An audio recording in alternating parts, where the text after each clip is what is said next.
Mithu kitchen ব্লগসে আপনাদেরকে স্বাগত। আজকে আমি বানাবো ব্রকলি কারি। ব্রকলি কারি কিংবা ব্রকলি কষা, সবুজ ফুলকপি। তো কড়াইতে আমি তেল দিয়ে নুন দিয়ে দিয়েছি, এর মধ্যে আমি এগুলোকে ভেজে নেব। হলুদটাও দিয়ে দিতে হবে, নাহলে তেলটা ঠিক রবে। দিয়ে দেব সবুজ ফুলকপি।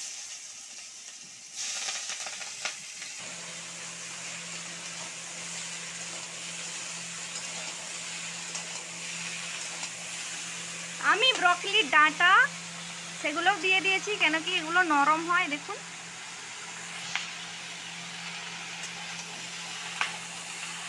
ব্রকলির সাথে আলুও কেটে নিয়েছি। খালি ব্রকলি আছে, ব্রকলি ডাঁটা আছে আর আলু আছে, এগুলোকে আমি ভেজে নেব।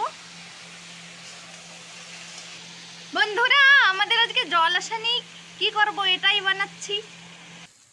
ভাজা হয়ে গেছে, আমি নামিয়ে নিচ্ছি। খুব সুন্দর দেখতে লাগছে না? নামিয়ে নিয়েছি।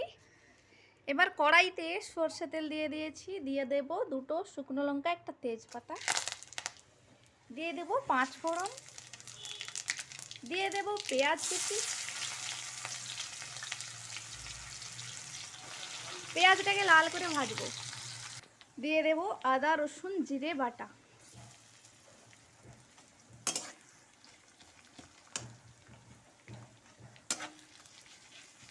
পেঁয়াজের সাথে ভেজে নেব।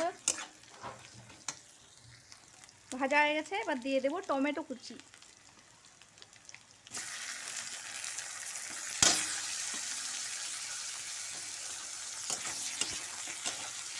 মশলার সাথে কষিয়ে নেব।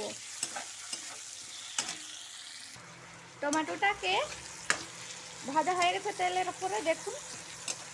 দিয়ে দেব কাঁচা লঙ্কা চেরা, আমি এর মাঝে মাঝে কাট লাগিয়ে দিয়েছি।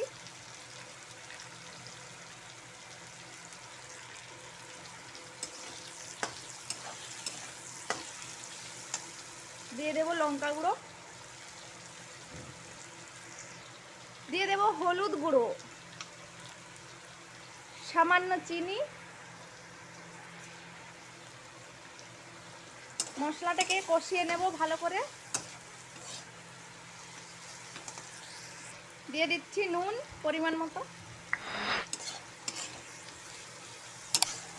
মশলার সাথে মিক্স করে কষিয়ে তারপরে আমি সবজিটা দিয়ে দেব। মশলাটা কষানো হয়ে গেছে, দিয়ে দেব ফুলকপি আর আলুগুলো, মিক্স করে নেব।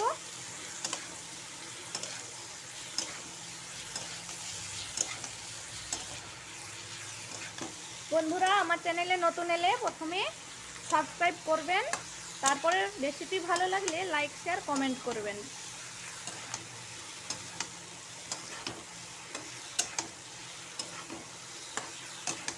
প্লিজ আপনারা আমার নতুন বন্ধু হয়ে যান সাবস্ক্রাইব করে।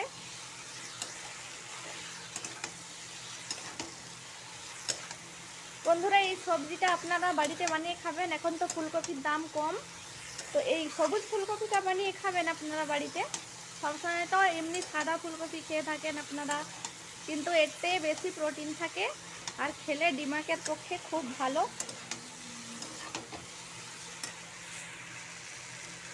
ফুলকপিগুলো কষানো হয়ে গেছে, দিয়ে দেব ধনেপাতা কুচি।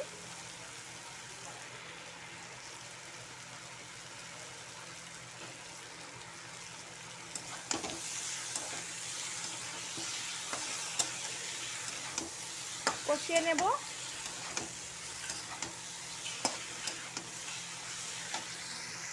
এতে হালকা জল অ্যাড করব।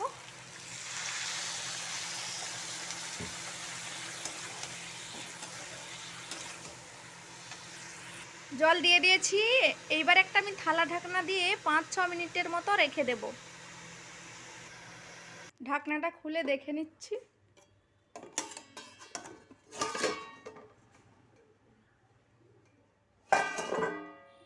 দেখুন, সবজিগুলো সেদ্ধ হয়ে গেছে।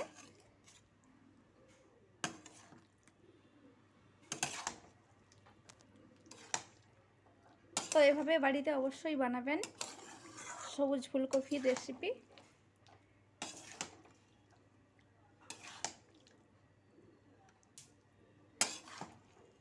দেখুন টেক্সচারটা।